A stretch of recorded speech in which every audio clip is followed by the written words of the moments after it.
सलाम पाकिस्तान 24 न्यूज़ के साथ मैं हूं मदीहा सलीम। अब आप हमारी बराह रास्त नशरियात यूट्यूब पर भी देख सकते हैं। सब्सक्राइब कीजिए youtube.com/24 News HD। बुलेटिन का आगाज करें। सबसे पहले बात करेंगे कोरोना की सूरत हाल की। अवाम के गैर जिम्मेदार रवैये ने जिंदगियां दाव पर लगा दी। कराची में कोरोना केसेस में होशरुबा इजाफा रिकॉर्ड किया गया। अस्पतालों में जगह कम पड़ गई, ICU बेड्स भर गए, ऑक्सीजन की तलब में इजाफा हो गया है।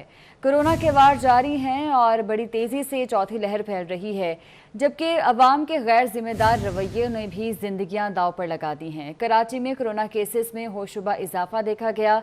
अस्पतालों में जगह कम पड़ गई, ICU बेड्स भर गए और ऑक्सीजन की तलब में इजाफा हो गया है। सैयद ज़िशान से मज़ीद तफसीलात जानते हैं। ज़िशान, बताइएगा क्या सूरत हाल है इस वक्त? जी देखें, अगर अस्पतालों की सूरत हाल पर हम बात करें तो अस्पतालों की सूरत कतई तौर पर तसल्ली बख्श नहीं है। कराची के अंदर तकरीबन 37 जो हैं वो छोटे बड़े कोरोना सेंटर कायम किए गए हैं। अभी जो बेड्स की सूरत हाल है, वेंटिलेटर बेड्स की मैं बात कर रहा हूँ, तो 530 बेड जो हैं वो इस 2.5 करोड़ की आबादी के लिए मुख्तलिफ अस्पतालों में अवेलेबल है, जिसमें 347 बेड जो हैं वो ऑक्यूपाइड हो चुके हैं, यानी 200 से भी कम बेड जो हैं वो बचे हैं। ICU वेंट्स की मैं बात कर रहा हूँ। इसके अलावा अगर हम देखें तो शहर के जो बड़े अस्पताल हैं, चाहे वो इन्फेक्शियस डिजीज़ अस्पताल हो या फिर इंडस अस्पताल हो, एक्सपो सेंटर का आइसोलेशन जो बनाया गया है सेंटर यहाँ पर वो हो, सिंध गवर्नमेंट लियाकताबाद अस्पताल हो, SIUT हो, NICH हो, आगा खान अस्पताल हो, लियाकत नेशनल अस्पताल हो, ज़ियाउद्दीन की दोनों ब्रांचें, नॉर्थ नाज़िमाबाद और क्लिफ्टन वाली ब्रांच हो, मुकम्मल तौर पर बेड जो है वो भर चुके हैं, जगह ख़त्म हो चुकी है। लोग वहाँ पर मरीज़ जो है वो जा रहे हैं मगर नामुराद वापस लौट रहे हैं। इसके अलावा अगर हम बात करें अवेलेबिलिटी की तो JPMC जिना हॉस्पिटल जो है उसके अंदर 6 बेड जो हैं वो बचे हुए हैं इस टाइम पे। ओझा कैंपस दाऊ यूनिवर्सिटी का जो है सिर्फ 1 बेड जो है वहाँ पर बचा हुआ है। इसके अलावा लियारी जनरल के अंदर 3 बेड्स हैं, सिविल अस्पताल के अंदर 13 बेड्स हैं, सिविल ड्रामा के अंदर 16 बेड्स हैं और कतर अस्पताल के अंदर 7 और अब्बासी शहीद अस्पताल के अंदर 11 बेड्स बचे हैं, यानी 200 से भी कम बेड जो हैं वो यहाँ पर बचे हैं। ऑक्सीजन की शॉर्टेज जो है वो भी यकीनी तौर पर देखी जा रही है, क्योंकि मरीज़ बहुत सारे घरों के अंदर भी हैं जिन्हें ऑक्सीजन की ज़रूरत है। आवाम का गैर जिम्मेदाराना रवैया है। अब अगर बात करें हम वैक्सीनेशन की तो मेरे अक़ब में आपको एक्सपो सेंटर दिखाई दे रहा है। मज़ीद जो है वो 9 सेंटर जो है वो 24 घंटे फ़ाल कर दिए गए हैं, जिसके बाद रश जो है उसके अंदर थोड़ी बहुत हमें कमी दिखाई दे रही है। मगर अब क्योंकि सिम्स बंद होने का खौफ है, नौकरियां जाने का खौफ है, तनख्वाहें ना मिलने का खौफ है, लिहाजा आवाम की एक बड़ी तादाद जो है वो यहाँ पर रुख कर रही है। मगर यहाँ पर भी बदनज़मी देखने में आ रही है। बहुत सारे सेंटर्स के अंदर जो वेबसाइट है जहाँ पर ठीक है, वेबसाइट गैर फाल है। सैयद ज़िशान आप हमारे साथ ही मौजूद रहेगा। हसन अब्बास भी हमारे साथ मौजूद हैं। हसन, बताइएगा आप किस हॉस्पिटल में मौजूद हैं, वहाँ पर क्या सूरत हाल है, इंतजामिया की जानिब से क्या एक्शन लिया जा रहा है?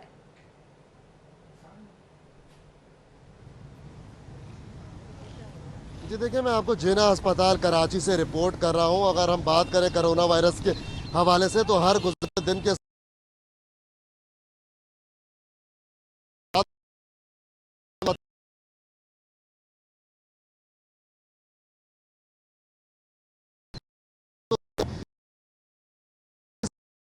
कोरोना वायरस के अंदर मुब्तला होना शुरू हो चुके हैं। यहाँ पे अगर हम बात करें जिना अस्पताल के हवाले से तो यहाँ पर 90 बेड के ऊपर मुश्तमिल वार्ड कायम किया गया था, जिसमें बाद में जो है वो तकरीबन 80 के करीब बेड्स की तादाद भी बढ़ाई जानी थी। अब जब हमारी बात होती है जिना अस्पताल में तो यहाँ पे बताया जा रहा है कि सिर्फ 6 बेड्स जो है वो कोरोना वार्ड के अंदर खाली हैं और तमाम तर वेंटिलेटर बेड्स जो है वो मुकम्मल तौर पर जो है वो फुल हो चुके हैं और अब यहाँ पर मज़ीद वेंटिलेटर बेड्स और ICU जो है वो मौजूद, उनकी सहूलत मौजूद नहीं है। अब देखना यह है कि महकमा सेहत सिंध की जानिब से क्या बेहतर और मौसर इक़दाम किए जाते हैं और क्या वफाकी हुकूमत की जानिब से कोई मज़ीद कराची शहर के लिए सेहत के मामले पर कोई बेहतर और मौसर इक़दाम किए जाएंगे या नहीं किए जाएंगे। क्योंकि अगर हम बात करें कराची के तमाम बड़े सरकारी अस्पताल जिसमें जिना अस्पताल, सिविल अस्पताल, अब्बासी शहीद और अगर हम बात करें डॉ ओझा कैंपस की तो यहाँ पर भी सूरत हाल जो है वो तमाम सरकारी बड़े अस्पतालों में ख़राब दिखाई दे रही है, क्योंकि हर गुजरते घंटे के साथ, हर गुजरते दिन के साथ कराची शहर के मुख्तलिफ अस्पतालों में कोरोना बेड्स जो है वो बड़ी तेजी से बेड्स की कमी पेश आ रही है। बहुत शुक्रिया हसन अब्बास, आप हमें अपडेट कर रहे थे, हमारे साथ मौजूद थे। सैयद ज़िशान, आप दोनों का बहुत शुक्रिया। और आपको बताएं कि लॉकडाउन के बावजूद कराची सिटी कोर्ट में शहरियों का रश है। शहरी अदालत में बगैर मास्क बेफिक्र घूमने फिरने लगे हैं। लॉकडाउन के बावजूद कराची सिटी कोर्ट में शहरियों का रश है और शहरी अदालत में बगैर मास्क पहने बेफिक्र घूमने फिरने लगे हैं। मुमताज़ जमाली से तफसीलात जानते हैं। मुमताज़, बताइएगा। हुकूमत की सिंध की जानिब से सूबे भर में लॉकडाउन तो नाफिज किए गए हैं, लेकिन अदालतों में मुकम्मल तौर पर SOPs पर अमल दरामद अभी भी नहीं हो रहा। आज भी जो है वो सैकड़ों की तादाद में शहरी जो है बगैर मास्क और समाजी फासला अख्तियार किए हुए सिटी कोर्ट में घूम रहे हैं। यही नहीं, पुलिस एहलकार और वकला ने भी जो है मास्क तक नहीं पहना। कराची बार की जानिब से 12 वकला को दरख्वास्त की गई थी कि जब ये अदालतों में पेश हो तो SOPs पर सख्ती से अमल किया। बहुत शुक्रिया आपका। तर्जुमान सिंध हुकूमत मुर्तज़ा वहाब मीडिया से गुफ्तगू कर रहे हैं। आपको कोशिश कर रहे हैं इंशाल्लाह कि कल हम गवर्नमेंट के भी इन मोबाइल वैक्सीनेशन सेंटर्स को कराची के गली मोहल्लों के लेवल पे एक्टिवेट कर दिया जाए। इंशाल्लाह कल एक ज़िले में हो जाएगा और कोशिश हम सारे वैक्सीनेशन सेंटर स्टैब्लिश हो ताकि ये गाड़ियाँ चलती रहें, लोग आएँ, वैक्सीन लगवाएँ और अपने आप को तहफ़्फ़ुज़ दें। जी,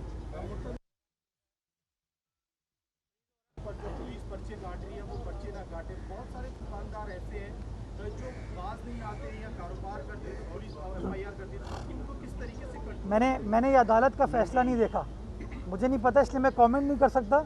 लेकिन मैं अदालत से रिक्वेस्ट करूंगा कि इस पेंडेमिक की सिचुएशन में एग्जीक्यूटिव मामलात को, जो पब्लिक एडमिनिस्ट्रेशन है, जो पुलिस है, इंतज़ामिया है, उसको ग्राउंड रियलिटी पता है कि चीज़ों को कंट्रोल करने के लिए क्या करने की ज़रूरत है।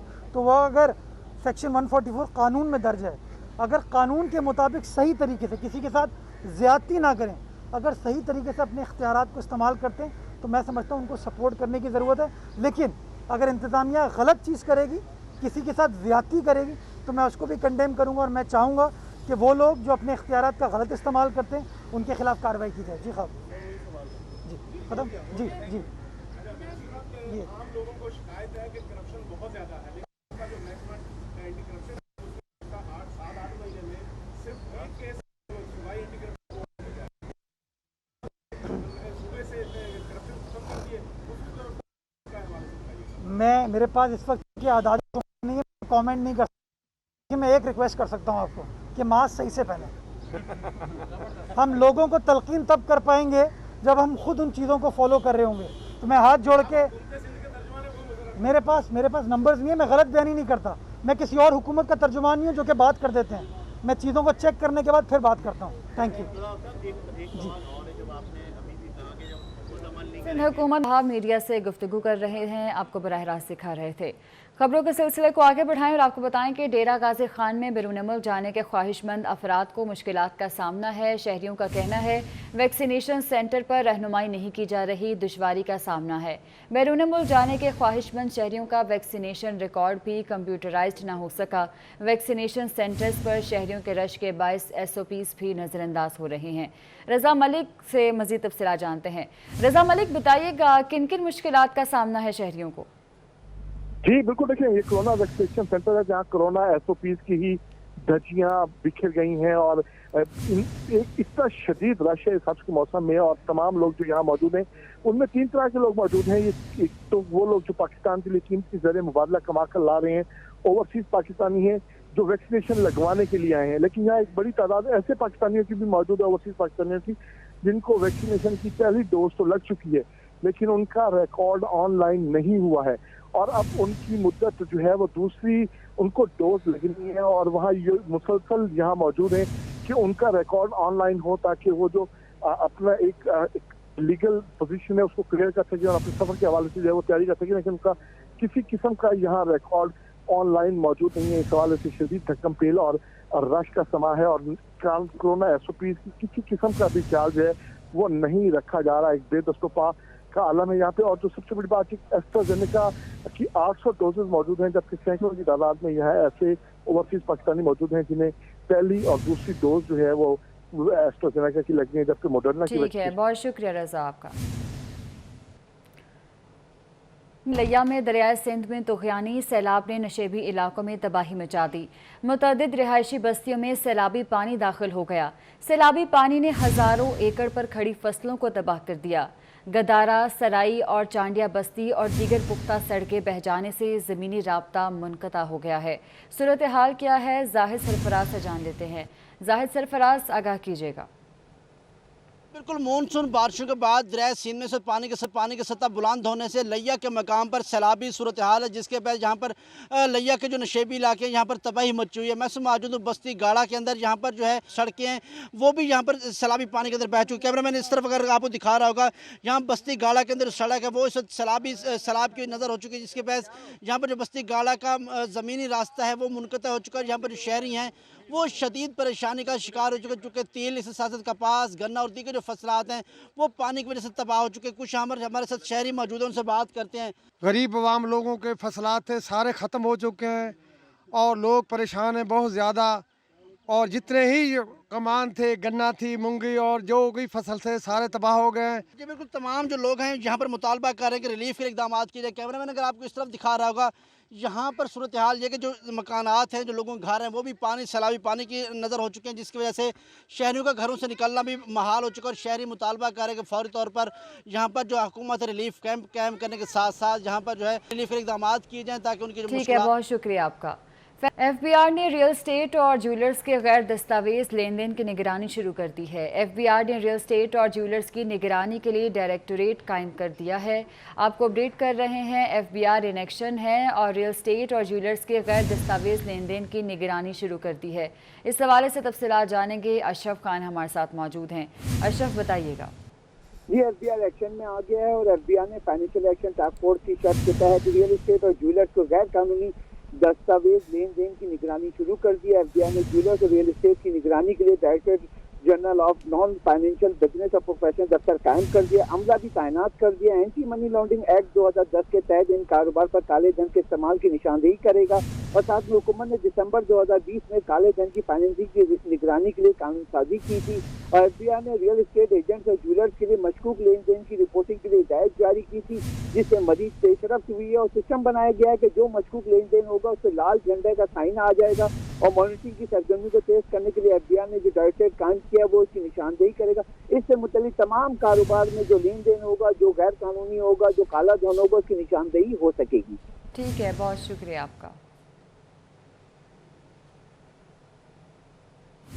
FBI ने पॉइंट ऑफ सेल्स नस्ब ना करने पर कारोबार सील करने का फैसला कर लिया। पॉइंट ऑफ सेल्स नस्ब ना करने वाले रिटेलर्स के खिलाफ कार्रवाई के लिए टीमें तश्कील दे दी गई हैं। इस हवाले से तफसीलात जानेंगे, वकास अजीम हमारे साथ मौजूद होंगे।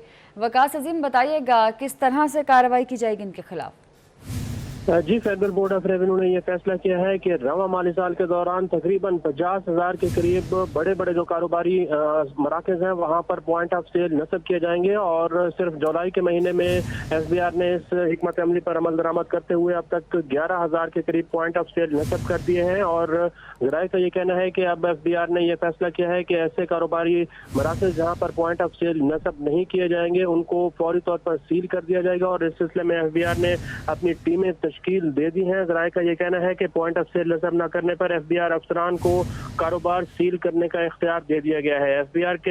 SBR ने कारोबारी मराकज़ में पॉइंट ऑफ सेल नस्ब करने के लिए जो टीमें तश्कील दे दी हैं उनको ये भी कहा गया है कि वो इन कारोबारी मराकज़। बहुत शुक्रिया आपका।